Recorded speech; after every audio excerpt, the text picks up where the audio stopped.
आज का ये वीडियो आपको भारत की जीत और ताकत दिखाएगा, इसीलिए इस वीडियो को पूरा देखिएगा। खालिस्तानियों और जस्टिन ट्रूडो को कर्मों का फल मिल गया है, लेकिन ये फल इतनी तेजी से मिलेगा ये किसी ने नहीं सोचा था। मस्क ने ट्रूडो की कड़े शब्दों में आलोचना की और उन पर अभिव्यक्ति की आजादी कुचलने का आरोप लगाया। मस्क ने ट्रूडो के रुख को शर्मनाक बताया। हाल ही में कनाडा सरकार ने आदेश दिया कि ऑनलाइन स्ट्रीमिंग सर्विस के रेगुलेटरी कंट्रोल के लिए सरकार के साथ औपचारिक रूप से रजिस्ट्रेशन करना अनिवार्य है। ट्रूडो कनाडा में अभिव्यक्ति की आजादी को कुचलने की कोशिश कर रहे हैं। शर्मनाक। ये ऐसा पहला मौका नहीं है जब कनाडा पर अभिव्यक्ति की आजादी के खिलाफ काम करने को लेकर आरोप लगा हो। बांग्लादेश के फॉरेन मिनिस्टर ने जब स्टेटमेंट दी कि दुनिया में लोग मर्डर करके जाके रिफ्यूज ले लेते हैं कनाडा के अंदर, तो मुझे फौरन याद आया कि मोदी साहब का जब दौरा था बांग्लादेश में, तो वहां उन्होंने ना सिर्फ उनको ग्रांट भी दी थी, उन्होंने लोन भी दिया था। लेकिन इंडिया की तरफ से जो असर्टिव और सख्त एक एटीट्यूड दिखाया गया है कैनेडियंस को कि वीजे बंद कर दिए और पूरी दुनिया से बंद कर दिए। आज कनाडा की सड़कों पर भारत का विरोध करने वाले सिर्फ 50 लोग हैं, लेकिन जस्टिन ट्रूडो को गालियां देने के लिए लाखों लोग कनाडा की सड़कों पर उतर गए हैं। 2 बार वजीर आजम हिंद नरेंद्र मोदी जी जीत के आया, अब तीसरी बार भी आ रहा है, तीसरी बार भी वजीर आजम हिंद नरेंद्र मोदी जीत के आ जाएगा। तो ट्रूडो जो है वो चूंकि जगमीत सिंह की पार्टी के साथ अलायंस है, उनकी खुद की गवर्नमेंट नहीं है, प्रेशर आया होगा, उन्होंने पूरी कोशिश की कि इंडिया को घेरा जाए, पर वो घेर नहीं पाए उस तरीके से, चाहे G20 हो और चाहे कोई और इंटरनेशनल फोरम हो। 50 खालिस्तानियों के सामने आज कनाडा के 1 लाख से ज्यादा लोग जस्टिन ट्रूडो की गर्दन पकड़ने पहुंच गए हैं। सबसे पहले श्रीलंकन फॉरेन मिनिस्टर ने जो उन्होंने एक्यूज किया तमिल टाइगर के हवाले से कनाडा को, उनके पार्लियामेंट में, हाउस ऑफ कॉमन्स में उनके ऊपर अटैक हो रहा है कि वो कहीं अमेरिका में गए थे, किसी प्राइवेट होटल में उन्होंने 60-70 हजार डॉलर जो है वो उड़ा दिए, ऐसे वैसे करके। हिंदुस्तान के लोगों के दिलों में जगह बनाई, मुसलमान के दिलों में जगह बनाई। लेकिन उसके बाद ट्रूडो के साथ गलती पे गलतियां होती चली गई। एक तो इंडिया ने रिबट कर दिया, टिट फॉर टैट कर दिया, उन्होंने वीजा रोक दिए, उन्होंने फिर जो है एक्सपल्शन ऑफ द वो हो गया, डिप्लोमेट्स हो गया। उसके बाद जो है जो नाजी वाला एक्सीडेंट हुआ इनके साथ, एक तो ये था कि उनकी गवर्नमेंट कोलिशन गवर्नमेंट की है और उसमें जगमीत सिंह साहब की जो एनडीपी है उसका बहुत बड़ा पार्टिसिपेशन है।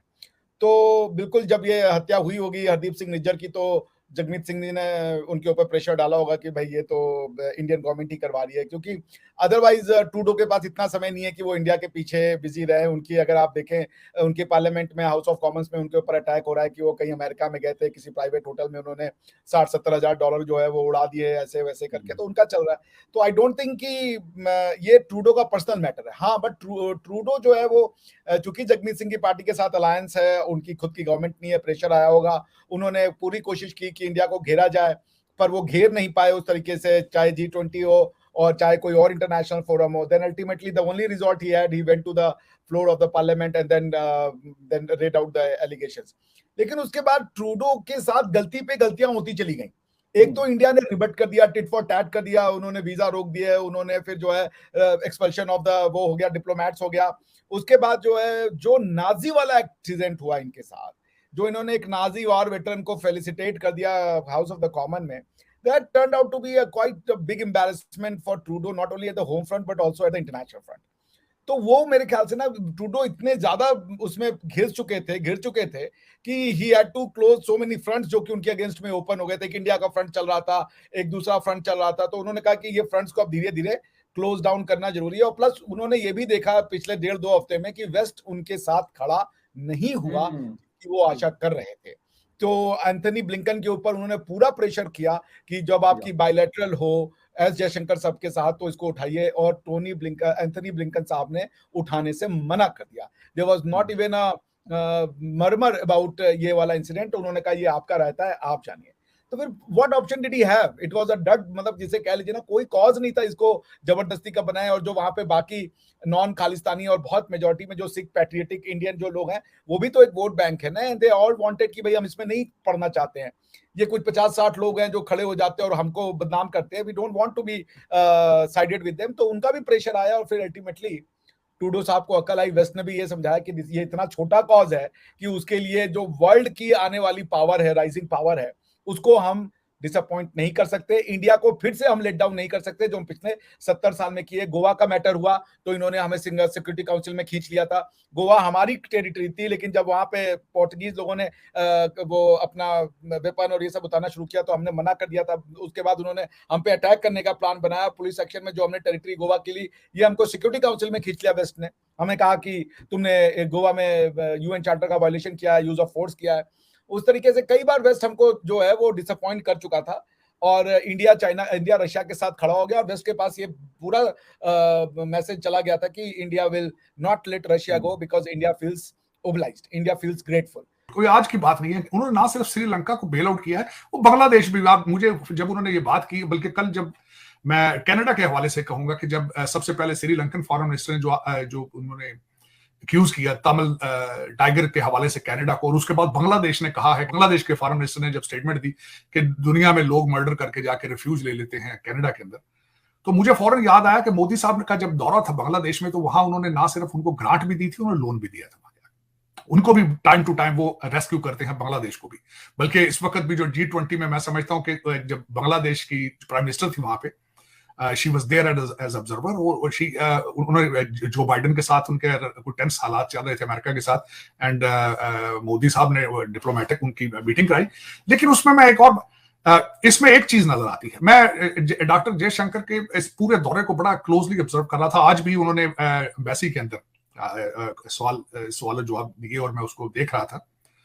तरनजीत संधू साहब एम्बेसडर भी साथ बैठे हुए थे। तो इनके ये जो स्टेटमेंट उन्होंने पाकिस्तान का नाम लिए बगैर कहा है, उसमें एक चीज नजर आती है, एक तो विल या ये सोच नजर आती है कि पाकिस्तान की वो हेल्प करना चाहते हैं, लेकिन कंडीशनल, कि अगर पाकिस्तान कुछ चीजों को ठीक करे अपने हालात, उसमें मैं उनको भारत को ब्लेम नहीं करूंगा। मैं यहां पे ब्लेम करूंगा कि हमने कभी किसी चीज को भी सीरियस नहीं लिया। मैं छोटी सी मिसाल दूंगा कि हमारे प्राइम मिनिस्टर साहब इस वक्त दौरे पे निकले हुए थे, 15 दिन के दौरे पे आए थे, उनमें 4 मुल्कों में गए। हालांकि यूनाइटेड नेशंस के आने इस असेंबली में स्पीच करने के आड़ में सबसे पहले वो जाके अपने बच्चों को लेके एफिल टावर चले गए। खबरें ये आ रही हैं कि वहां पे उन्होंने डिनर किया फैमिली के साथ, और बिल जो है रिवॉल्विंग जो रेस्टोरेंट है उसका बिल जो है पाकिस्तान एम्बेसी ने दिया है। यूके जाने का कोई तुक नहीं बनता था, वहां किसी ने मुलाकात नहीं की, वहां भी घूमे वो जाके। यूनाइटेड नेशंस में आए, यहाँ पे कतरियों से मिलने की कोशिश की उन्होंने, वो भी नहीं मिले। दोस्तों, भारत के फॉरेन मिनिस्टर है जयशंकर की तारीफ आज भारत में ही नहीं पूरी दुनिया में हो रही है। और आजकल जयशंकर साहब जिस किसी भी देश में जाते हैं और वहां पर कनाडा के ऊपर उनसे सवाल पूछा जाता है तो वो कनाडा की जिस प्रकार से लताड़ लगाते हैं वो देखने लायक होती है। दूसरी ओर पूरी दुनिया में फजीहत होने के बाद कनाडा के प्रधानमंत्री जस्टिन ट्रूडो ने भारत से माफी मांग ली है।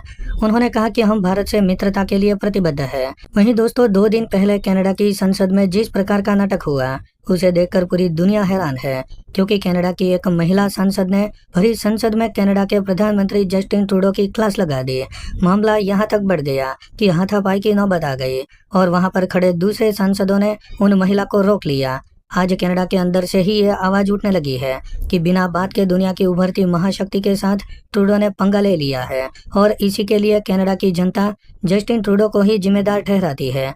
और दोस्तों, जले पर नमक तब लग गया जब कनाडा में होने वाले चुनाव से पहले सर्वे जारी किया गया, जिसके मुताबिक जस्टिन ट्रूडो की आने वाले चुनाव में करारी हार होती हुई दिख रही है।